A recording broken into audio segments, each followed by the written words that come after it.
उत्तर प्रदेश अधीनस्थ सेवा चयन आयोग की ओर से जारी ग्राम पंचायत अधिकारी के 1486 पदों पर भर्ती के विज्ञापन पर विवाद छिड़ गया है। अपना दल एस की अनुप्रिया पटेल ने ओबीसी आरक्षण को लेकर सवाल उठाया है। इस विज्ञापन पर स्वामी प्रसाद मौर्य और सपा पहले ही सवाल उठा चुकी है। इसी क्रम में एक दिन पूर्व गाजीपुर जनपद के दौरे पर आए स्वामी प्रसाद मौर्य से एक बार फिर बात की गई तो उन्होंने इसको लेकर क्या कहा, आइए सुनते हैं। भारतीय जनता पार्टी की सरकार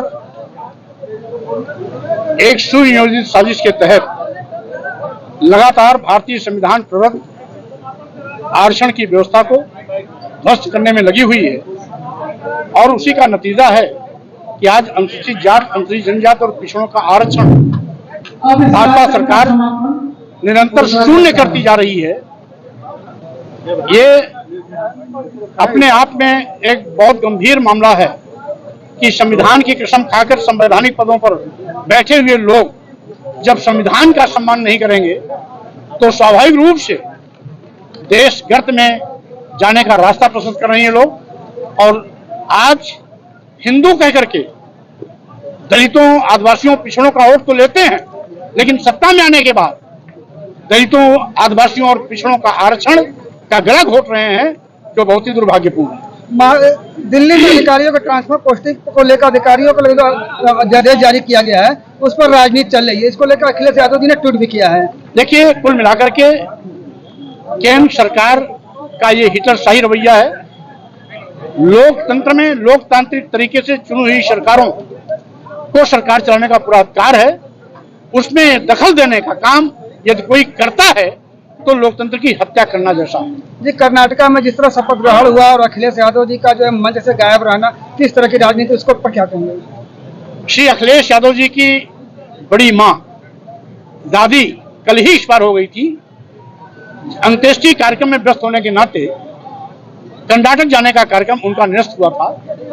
इसके पीछे कोई और कारण नहीं था, बल्कि उनकी बड़े पिताजी की पत्नी यानी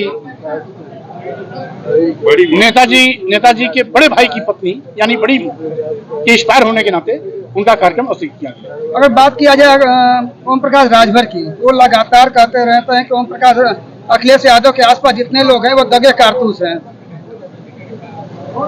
तो जब ओम प्रकाश राजभर जी भारतीय जनता पार्टी के गठबंधन में हैं तो उनको अखिलेश यादव चिंता करनी ही नहीं चाहिए। और सही मायने में तो जो दगी कारतूस थी वो अपने आप बाहर हो गई। वो अपनी व्यथा रो रहे होंगे कि राजभर जी दगी कारतूस के रूप में आए थे, चले गए। अब उनको दगी कारतूस दिखाई कहां पड़ रही है? अब तो भाजपा में दिखाई पड़ेगी जो दिखाई पड़ेगी। सर, आप हिंदू राष्ट्र की बार बार विरोध करने की कोशिश कर रहे हैं, बार बार कह रहे हैं कि हिंदू राष्ट्र नहीं, जबकि बिहार में बाबा बागेश्वर धाम वाले सरकार जो अपने आप को धर्म शास्त्री कहते हैं, शास्त्री जी इसका बिल्कुल पर जा चुके हैं और लगातार हिंदू राष्ट्र का प्रचार प्रसार शुरू हो गया और आप विरोध कर रहे हैं, क्या होगा? मच्छरों और मक्खियों के भ्रमराने से बादलों की एक आवाज नहीं निकल सकती।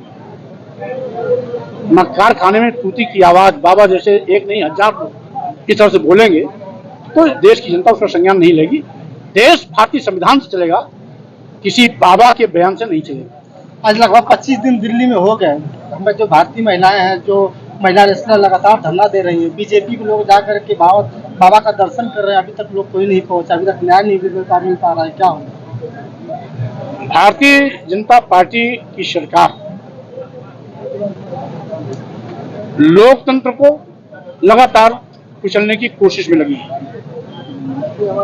दिल्ली में धरना देने वाली बेटियां कोई ऐसी तैसी बेटियां नहीं है, वो विश्व स्तर की उच्च स्तरीय खिलाड़ी हैं, ओलंपिक में गोल्ड मेडलिस्ट पाने वाली लड़कियां हैं। वो पूरे देश की ऐसी गौरवशाली बेटियां हैं जिसपे पूरे देश को नाज होना चाहिए कि पूरी दुनिया में अपने कर्तव्य से भारत का मान बढ़ाया। 6 महीने से आवाज उठाने 6 महीने से लगातार आवाज उठाने के बावजूद भी FIR न लिखना दुर्भाग्यपूर्ण है। FIR तो तब लिखी गई जब माननीय सर्वोच्च न्यायालय ने दखल दिया। FIR लिख ली गई, लेकिन अभी भी सरकार जांच कराने के लिए तैयार नहीं। और सही मायने में सरकार को तो निष्पक्ष जांच करानी चाहिए थी कि आरोप सही है या गलत है, आरोपी को सजा देना है या नहीं देना है। जब जांच ही नहीं कराएंगे तो मामला आगे बढ़ेगा कैसे? तो जानबूझ करके यह हमारे देश की गौरवशाली बेटियों का अपमान कर रहे हैं और अपमान करने वालों का साथ दे रहे हैं। मौर्य जी, जम्मू कश्मीर में धारा 370 की बहाली के लिए महबूबा मुफ्ती ने कहा कि जब तक 370 का बहाली नहीं होगा तब तक वो चुनाव नहीं लड़ेंगे। अब चूंकि ये बयान महबूबा जी का है तो महबूबा जी की तरफ से मैं स्टेटमेंट तो नहीं दे सकता, लेकिन हाँ इतना जरूर है कि जिस तरीके से लोकतांत्रिक संस्थाओं को कुचलने का प्रयास सरकार का चल रहा है, ईडी, सीबीआई और इनकम टैक्स का दुरुपयोग किया जा रहा है, ये देश के लिए बहुत दुर्भाग्यपूर्ण है। और ऐसा लगता है कि जिस तरीके से बरसात में पतंगों के पर आ जाते हैं तो दिया में या लाइट में जल के मर जाते हैं, उसी प्रकार से 2024 के लोकसभा चुनाव में भाजपा की विदाई भी होना अब तय है।